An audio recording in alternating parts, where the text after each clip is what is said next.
Okay, this is from John O. Is there different float bowls? The reason I'm asking, I have a 47 WL45. There's only a couple of threads sticking out the bottom, just barely enough to put the nut on that holds the float bowl on. I'm sure there probably are different float bowls, yes. I don't know off the top of my head, to be perfectly honest with you. Can look at parts books, so let's find a part number in here for a float bowl. Right, float bowl, we've got 1267-24. Depends what carb it is as well. I mean, non-military, depends if it's an M88 carb or not. Don't know what year that should be. Let's have a look and see. Bowl 2737136. 1933 to 52 45 twins. Later 33 to 74 inch and 80 inch. Right, there are different bowls, yes. So you need to know what the carburetor was.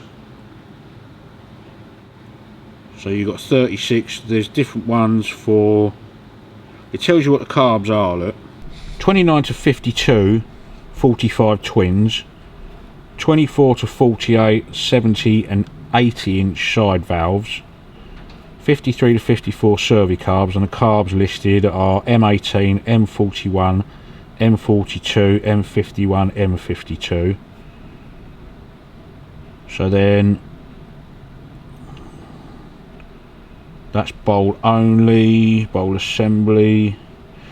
Right, it looks like the difference basically is between an overhead valve bowl and a side valve bowl. So I think obviously they're listed as a different part number. Yeah, it looks like the difference is between an overhead valve and a side valve in your parts list. If you look at that lip size there, and then that, it's hardly anything. You don't have to run them with a gasket either, if that gives it any help to bring the bowl up very slightly.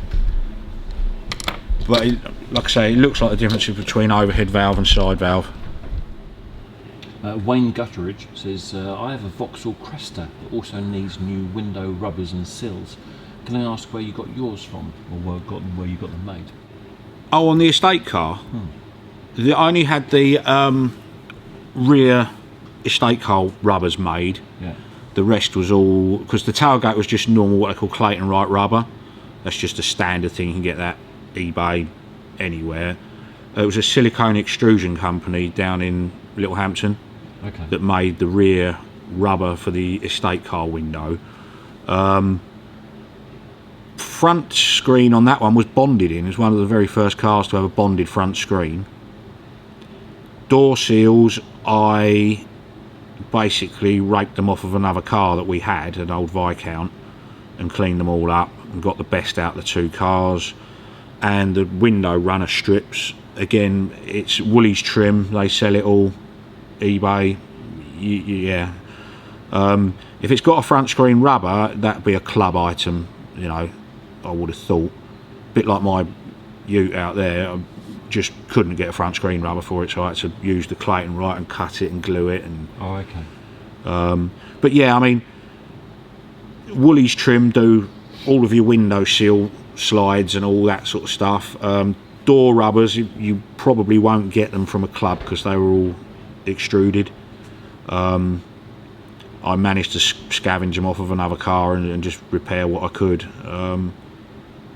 But yeah, Woolies trim or eBay, you'll find it. Okay, this is from Jesper Holm Rasmussen. Winter storage season here in Denmark, and I want to empty the oil completely. When unscrewing the nut in the bottom engine, like you in this video, I only get drops of oil out from out there. Is that normal? I did this after a good trip, so oil was still warm. Any thoughts? No, that's good. If you're just getting drops out of it, that means the scavenge pump is doing what it should do. Yeah. That's fine.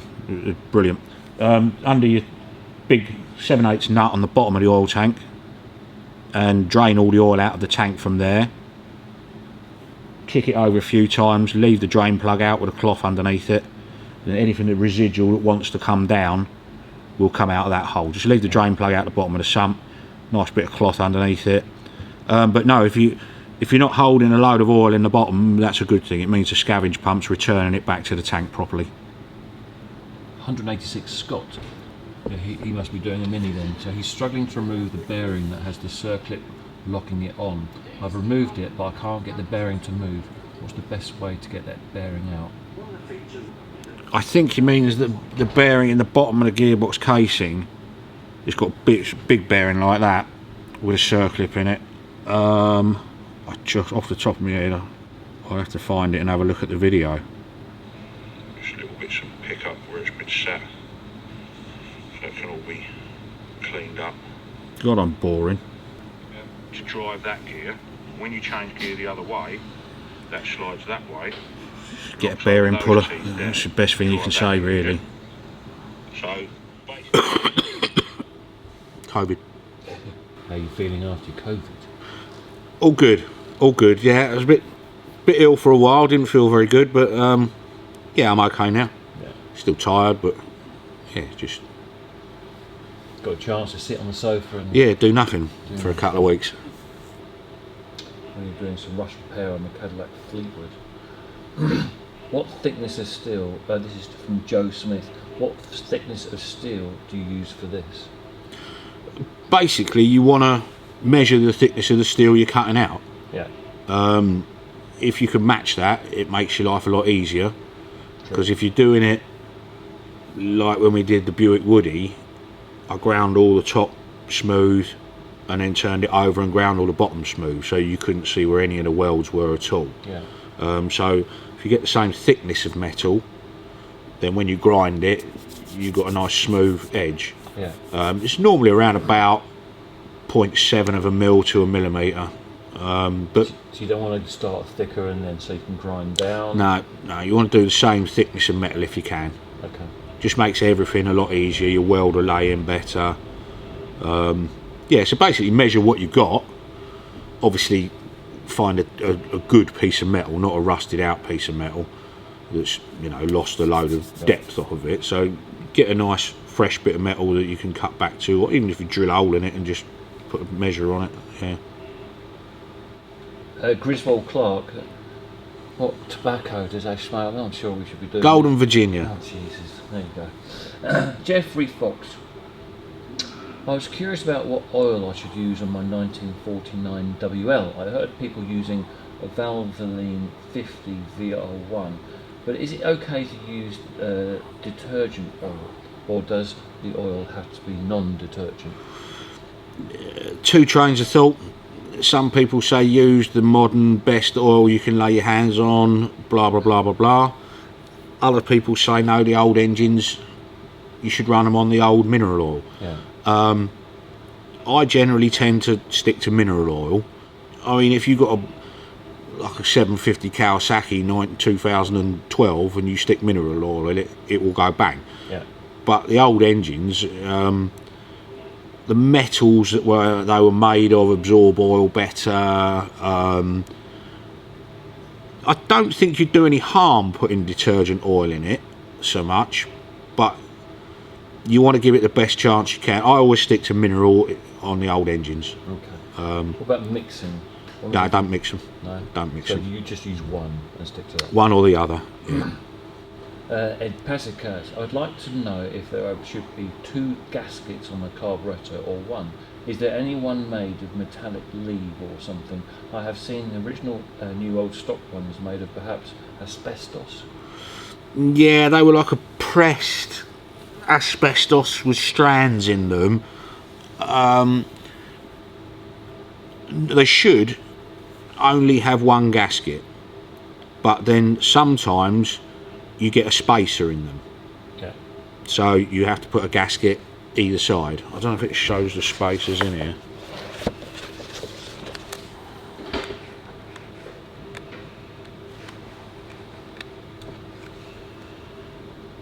No.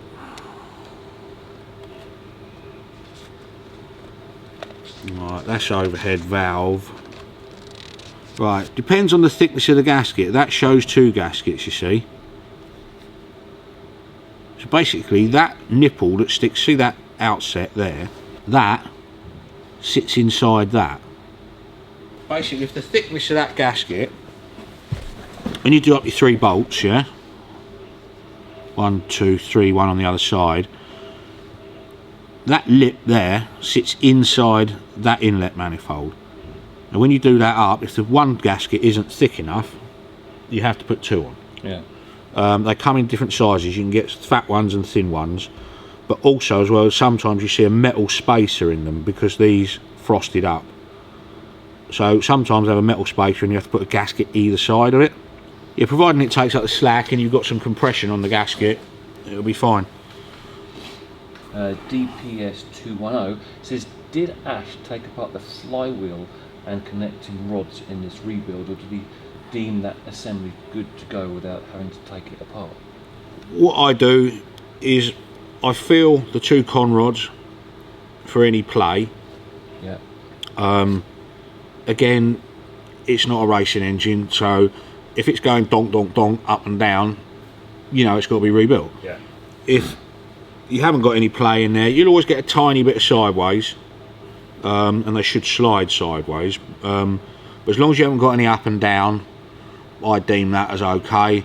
And you can tell just by rotating them whether they're right or not.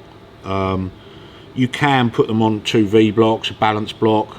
Like I said in the video, the only way they straighten them is put them on a balance block and hit them with a club hammer. There's nothing technical about it at all. You just hit them until they're lined up. But no, I didn't. I have rebuilt the cranks on them. One side's locked on a wood rough key. Easy to do. And then you just bolt the other side up. You give it a crank up, put it on your 2 V blocks that are machined, get a straight edge and just basically hit the other crank web until it lines up, and then put it in the casings, and if it's balanced up okay, you soon know. Craig Wilson, I'm getting close to firing up my WLA. Do I need to prime the oil pump first, like an Indian 741B, and how much oil goes into the gearbox?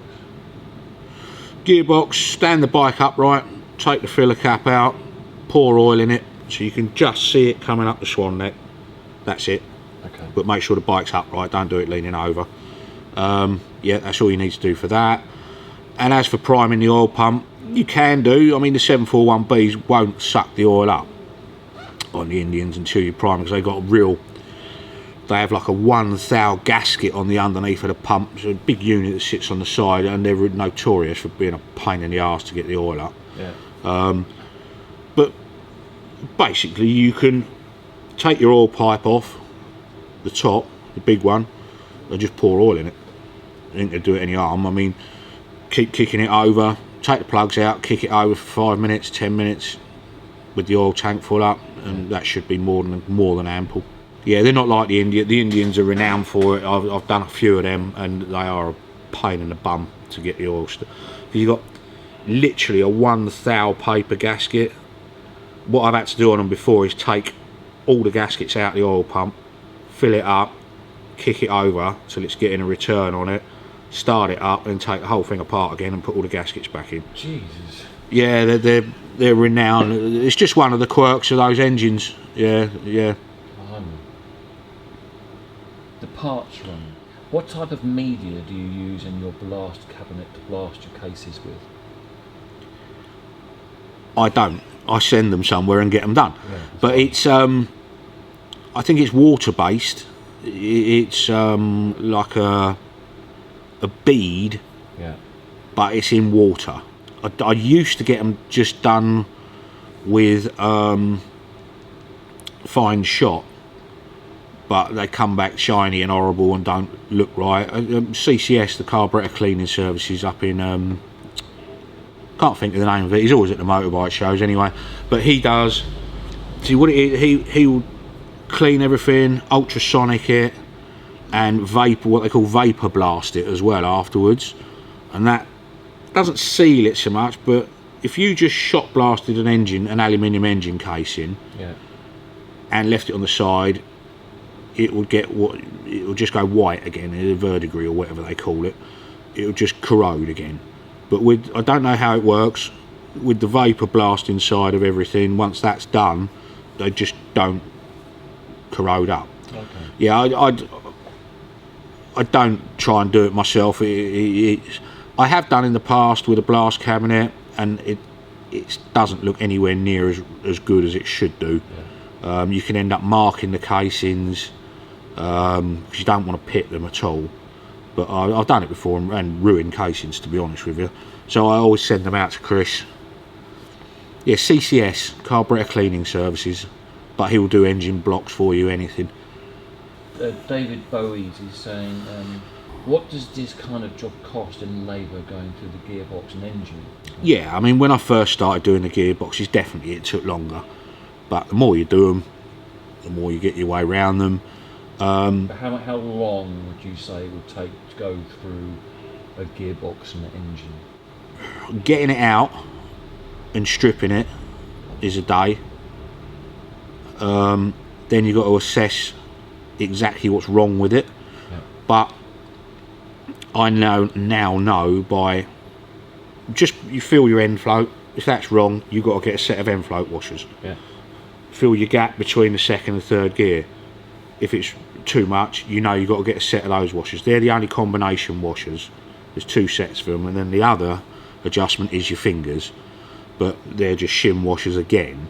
So yeah, a day to get it out, strip it down, then a day to assess it, yeah, then order your parts, and basically another day, maybe more, to build it, because you've got to assemble it, take it apart, assemble it, take it apart, assemble it, take it apart, yeah, till you get everything lined up properly. So roughly about 4 days on a gearbox. Okay.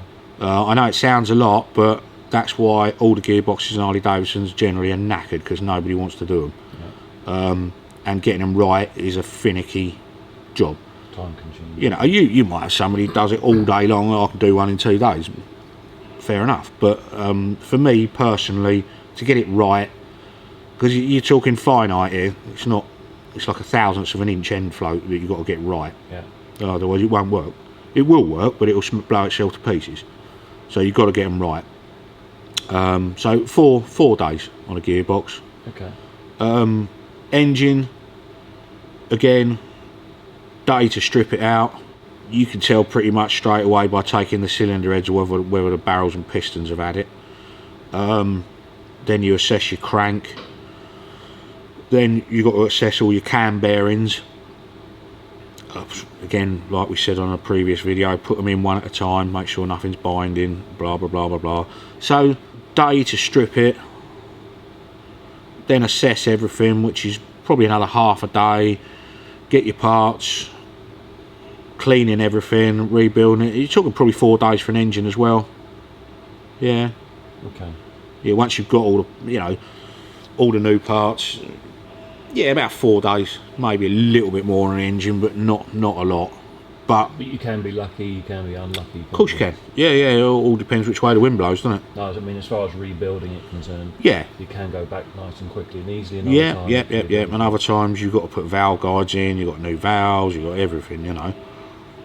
Because it's not just a matter of buying a piston and a barrel, you've got to then lap the barrel in, do all the valves, blah blah blah. You can throw it all together, like I've said before, yeah, and it'll work, but it won't be bang on. So anyway, it won't work for that long.